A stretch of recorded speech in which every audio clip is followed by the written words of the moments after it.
Welcome to my channel. मैं हूं doctor पृथ्वी पटेल और आज की वीडियो में हम बात करेंगे टेम्परामेंट। टेम्परामेंट क्या होता है, टेम्परामेंट कैसे बनता है और कौन से टाइप के टेम्परामेंट होते हैं। तो चलिए फ्रेंड्स, हम शुरू करते हैं।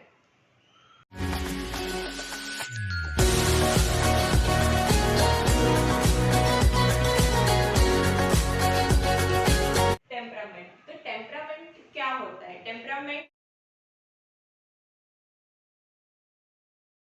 तो फ्रेंड्स, डेफिनेशन ऑफ टेम्परामेंट तो is a emotional climate of an individual. Temperament is an emotional climate of an individual. Emotional climate, कोई भी पर्सन का जो इमोशनल होता है, साइकोलॉजिकल पार्ट होता है, उसको हम होम्योपैथी में टेम्परामेंट कहते हैं। उसको एक वर्ड में हम डिफाइन करते हैं तो वो कहते हैं साइकोलॉजिकल ऑर्गेनाइजेशन। राइट, तो जिसके बेस पर हमारे थॉट्स होते हैं और जैसे हमारे थॉट्स होते हैं वैसे ही हमारे एक्शन होते हैं। तो फ्रेंड्स, आपको पता चला कि टेम्परामेंट क्या होता है। बेसिकली टेम्परामेंट वर्ड का मीनिंग क्या होता है कि emotional climate, psychological organization of an individual, जिसके बेस पे पर्सन के थॉट होते हैं, जिसके बेस पे पर्सन की एक्शन होती है। पर्सन के टेम्परामेंट बनता कैसे है? तो फ्रेंड्स, टेम्परामेंट बनता है दो चीजों से। First is gene and second is environments. Right, ऐसा हो सकता है कि हमारे जो पेरेंट्स के जो टेम्परामेंट है वैसे ही हमारे टेम्परामेंट हो। राइट, तो उस जो टेम्परामेंट के जो दो मोस्ट फैक्टर है वो अफेक्ट करते हैं, वो है जीन और सेकेंड इज एनवायरमेंट। 50% जीन होता है और एनवायरमेंट भी 50% होता है कि जैसे एनवायरमेंट में हम रहते हैं, जैसे हमारे जीन्स है, उस पे हमारा टेम्परामेंट डिपेंड करता है। तो सभी पर्सन के टेम्परामेंट इंडिविजुअल होते हैं। राइट, ये टेम्परामेंट की जो थियरी है, जो टेम्परामेंट की जो कॉन्सेप्ट है होम्योपैथी में, वो कैसे आया, तो वो मैं आपको बताती हूँ कि ये कॉन्सेप्ट ऑफ टेम्परामेंट कैसे आया है। तो friends, in a medical field, Hippocrates जो फादर ऑफ मेडिसिन कहते हैं, तो हिपोक्रेट्स ने एक थियरी दी जो उसको बोलते हैं फोर ह्यूमर्स। फोर ह्यूमर्स की थियरी दी। वो क्या होता है मैं आपको बताती हूँ कि वो थियरी में क्या होता है कि उसमें फोर ह्यूमर्स होते हैं, ब्लड, फ्लेगम, येलो बाइट और ब्लैक बाइट। ये फोर ह्यूमर्स होते हैं जिसके इम्बैलेंस होने की वजह से हमारी बॉडी में डिजीज होता है।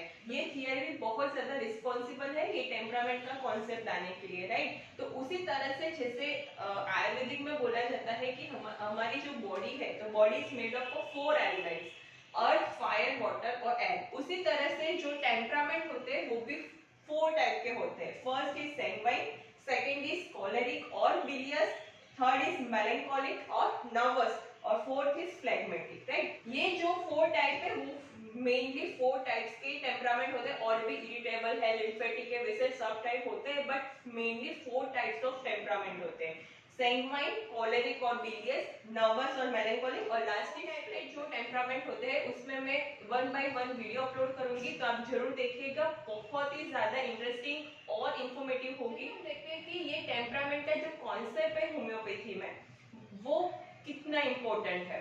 तो फ्रेंड्स, इंपॉर्टेंस ऑफ टेम्परामेंट, ये भी अगर फ्रेंड्स आप बीएचएमएस स्टूडेंट हो तो आपको ये एग्जाम में पूछते हैं। ये बहुत ही ज्यादा इंपॉर्टेंट क्वेश्चन होता है। टेम्परामेंट्स की टेम्परामेंट डिफाइन कीजिए, उसके टाइप्स बताइए और उसका प्रिस्क्रिप्शन में कितना ज्यादा इंपॉर्टेंट है। तो फ्रेंड्स, मैं आपको बता दी, टेम्परामेंट हेल्प करते हैं हमारा जो प्रिस्क्रिप्शन होता है उसमें इंडिविजुअलाइजेशन करने में बहुत ही ज्यादा हेल्प करते हैं। बिकॉज हम जब मटेरियल मेडिका पढ़ते हैं तो उसमें लिखा होता है कि for example Calcarea calf remedy है तो उसमें है phlegmatic temperament. Right, nux vomica है तो उसमें है बिलियस और कॉलेरिक टेम्परामेंट। तो रेमेडी को डिफरेंशिएट करने में ये बहुत ही ज्यादा हेल्प करता है। जब भी हम रेमेडी सिलेक्ट करते हैं तब हम फर्स्ट ग्रुप ऑफ रेमेडी में आते हैं, उसमें से हम डिफरेंशिएट करके वन रेमेडी सिलेक्ट करते हैं जो सिमिलिमम होती है केस से। तो उसमें हम टेम्परामेंट के अकॉर्डिंग भी हम देख सकते हैं कि पर्सन का जो टेम्परामेंट है और रेमेडी का जो टेम्परामेंट है वो मैच होना चाहिए। राइट, और भी मोस्ट इंपोर्टेंट है कि टेम्परामेंट हेल्प करते हैं हमको रेमेडी को समझने के लिए और पेशेंट को भी अंडरस्टैंड करने के लिए। फॉर एग्जाम्पल मैं आपको बताती हूँ कि ये जो फोर टेम्परामेंट्स है, टेम्परामेंट्स में मेंटल और फिजिकल दोनों कंबाइन होते हैं। मीन्स कि फ्लेगमेटिक टेम्परामेंट में अगर बात करूँ तो उसके फ्लेगमेटिक टेम्परामेंट जो भी पर्सन का होता है तो उसके मेंटल्स और उसके फिजिकल्स टोटली डिफरेंट होते हैं जिससे मेलनकोलिक का हो, राइट। तो मतलब ऐसे एक पर्सनालिटी को डिफाइन करने के लिए, रेमेडी को अंडरस्टैंड करने के लिए और पेशेंट को अंडरस्टैंड करने में भी टेम्परामेंट बहुत ही ज्यादा हेल्प करता है, right. Next is example. Friends, मैं आपको ये इंट्रोडक्शन ऑफ टेम्परामेंट का वीडियो है, तो मैं आपको बताती हूँ कि ये 4 टेम्परामेंट किस तरह से हम डिफरेंशिएट करते हैं। आइडिया देती हूँ कि ये जो 4 टेम्परामेंट्स है वो किस तरह से एक दूसरे से इंडिविजुअल है और किस तरह से ये 4 टेम्परामेंट को हम डिफरेंशिएट कर सकते हैं। नेक्स्ट में सभी टेम्परामेंट पे वीडियो बनाऊंगी, तो वो आप जरूर देखिए। एग्जांपल देखते हैं कि एग्जांपल के अकॉर्डिंग हम ये 4 टेम्परामेंट को किस तरह से डिफरेंशिएट कर सकते हैं। तो फॉर एग्जांपल मैं एक एग्जांपल बताती हूँ कि एक पर्सन है जो होटल में खाना खाने के लिए गया है, उसने सूप ऑर्डर किया है। तो वेटर सूप लेके आता है, वेटर को नहीं पता कि सूप में हेयर है, राइट। गलती से हेयर गिर गया है। जब भी सूप सर्व होता है वो पर्सन ने देखा कि सूप में तो हेयर डला हुआ है, मतलब हेयर गिर गया है गलती से, राइट। तो आपका रिएक्शन क्या होगा? फ्रेंड्स, मुझे कमेंट बॉक्स में बताइएगा, अगर आपके साथ ऐसी कोई भी चीज हुए तो आपका रिएक्शन क्या आता है, राइट। चलिए मैं आप बताती हूँ कि कौन सा पर्सन, कौन सा टेम्परामेंट वाला पर्सन कैसे एक्ट करता है। फॉर एग्जाम्पल, वो पर्सन बहुत ही ये देख के बहुत ही ज्यादा गुस्सा हो गया और बहुत ही ज्यादा अब्यूजिव लैंग्वेज में वेटर को डांटता है, बहुत ही गालियां निकालता है कि आपसे ऐसी गलती कैसे हो गई, आपको ध्यान रखना चाहिए, ये नहीं होना चाहिए, आपकी होटल तो ऐसी है वैसी है, ऐसा ऐसा सर्व करते हो आप पर्सन को जो भी खाना खाने के लिए आते हैं आपके कस्टमर्स से, ऐसे आप बिहेव करते हो, राइट। बहुत ही ज्यादा पर्सन को और वो वेटर को और होटल को अब्यूजिव लैंग्वेज में डांटता है, गालियां निकालता है, बहुत ही ज्यादा गुस्सा हो जाता है और वहां से चला जाता है विदाउट पेइंग एनी सिंगल रूपी, राइट, और वो चला जाता है। तो इस तरह का अगर आपका रिएक्शन हो तो आप होते हैं कोलेरिक और बिलियस टेम्परामेंट के पर्सन, राइट। बिकॉज जो भी पर्सन बिलियस और कोलेरिक टेम्परामेंट का होता है वो इस तरह से बहुत ही ज्यादा एंग्री, बहुत ही ज्यादा फ्रस्ट्रेशन, बहुत ही ज्यादा अब्यूजिव लैंग्वेज में बात करता है, ऐसा कुछ होने पर, राइट। तो ये पर्सन था कोलेरिक और बिलियस टेम्परामेंट वाला। एक और पर्सन के साथ होती है, वो पर्सन को पता है कि सूप में गलती से हेयर गिर गया है, तो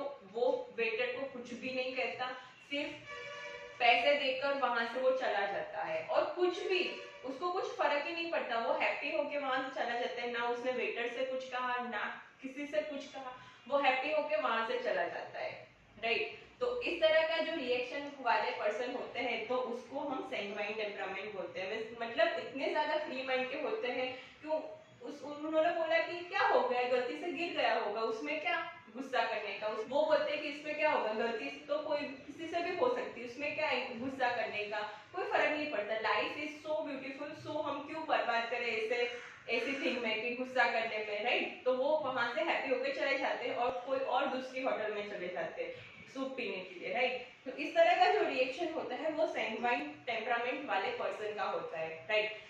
एक और पर्सन के साथ होती है, वो पर्सन देखता है कि सूप सर्व किया है वेटर ने, उसमें है तो वो पर्सन वहां ही क्राई करने लगता है, रो देता है कि यार गॉड मेरे साथ ही ऐसे क्यों करते हैं, क्यों मेरे साथ ही ऐसा होता है कि मैं आज क्यों मेरे साथ ही ऐसा करते हैं, आज मेरा मूड कितना अच्छा था, मैं डिनर करने के लिए आया हूँ तो मेरे साथ ही गॉड ने ऐसा कर दिया, मेरे ही सूप में हेड गलती से गिर गया किसी का। वो वहां पे ही इतना ज्यादा सेल हो जाता है और वहां से वो खाना खाए बिना ही चला जाता है और सोचता है कि यार गॉड क्यों मेरे साथ ही ऐसा करते हैं, मेरे साथ ही ऐसा क्यों होता है। इतना ज्यादा वो होपलेस हो जाता है, इतना ज्यादा सेड हो जाता है, राइट। मतलब it is a very small thing, ये किसी के साथ भी हो सकती है, तो इसमें इतना ज्यादा क्या सेड होने का, राइट। बहुत ही ज्यादा होपलेस हो जाते हैं छोटी छोटी बातों में, राइट। और वो वेटर को भी कुछ नहीं बोलते, वो इंट्रोवर्टेड पर्सन होते हैं। तो इस तरह का जो रिएक्शन होता है वो मेलनकोलिक और नर्वस टेम्परामेंट वाले पर्सन का होता है, जो बहुत ही ज्यादा सेड हो जाते हैं छोटी छोटी बातों में, बहुत ही ज्यादा जो कहते हैं ना रोंदू टाइप होते हैं, मतलब छोटी छोटी बात में वो रोने लगते हैं, राइट। सेम थिंग एक और पर्सन के साथ होती है और वो पर्सन ने देखा कि सूप में है तो वो सोचने लगे कि इसमें क्या है, सूप में से निकाला और वो सूप पीने लगा और दूसरा भी ऑर्डर किया, राइट। तो इस तरह के जो रिएक्शन वाले पर्सन होते हैं तो वो फ्लेगमेटिक टाइप के पर्सन होते हैं जिसको कोई फर्क नहीं पड़ता, हैंड निकाला सूप में से और सूप पीने लगे, राइट। आप तो फ्रेंड्स आपका इसमें से कौन सा रिएक्शन होगा अगर आपके साथ ऐसा कुछ होता है तो, राइट। तो इस तरह से सेम थिंग होने पर सभी इंडिविजुअल ने डिफरेंट डिफरेंट रिएक्ट किया अकॉर्डिंग टू देयर टेम्परामेंट। तो उस तरह से जो ये टेम्परामेंट है वो हम डिफरेंशिएट कर सकते हैं according to person reaction, person mental state, psychological state, उसके बिहेवियर, उसके थॉट्स, राइट। तो इस तरह से फ्रेंड्स हम ये डिफरेंशिएट कर सकते हैं। तो फ्रेंड्स आगे मैं एक एक टेम्परामेंट पे वीडियो बनाऊंगी तो वो आप जरूर देखिएगा, वो बहुत ही ज्यादा आपके लिए इंफॉर्मेटिव होगी कि डिटेल में आपको एक एक टेम्परामेंट समझाने वाली हूँ। तो फ्रेंड्स वो वीडियो आप जरूर देखिएगा। आई होप फ्रेंड्स आपकी आज की ये इन्फॉर्मेशन ऑफ टेम्परामेंट की वीडियो आपको बहुत ही ज्यादा अच्छा लगी होगी। अगर फ्रेंड्स आपको ये वीडियो अच्छी लगी है तो इस वीडियो को लाइक करिए, अपने फ्रेंड के साथ शेयर करिए। मिलते हैं नेक्स्ट वीडियो में फिर एक नए इंटरेस्टिंग टेम्परामेंट के साथ। तब तक के लिए stay safe, stay with homeopathy. Thank you friends.